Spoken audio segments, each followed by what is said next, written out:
Hello दोस्तों, आज हम बात करेंगे सैमसंग गैलेक्सी नोट 10 के बारे में, इसके मॉडल नंबर के बारे में।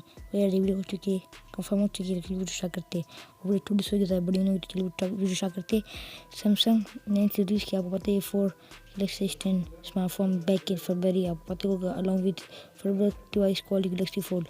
अभी नई रिपोर्ट की बात तो नई रिपोर्ट ये कह रही कि leak 4 models numbers for Galaxy note 10 surface suggestion top mobile different size, each of them having 4GB and 5GB version।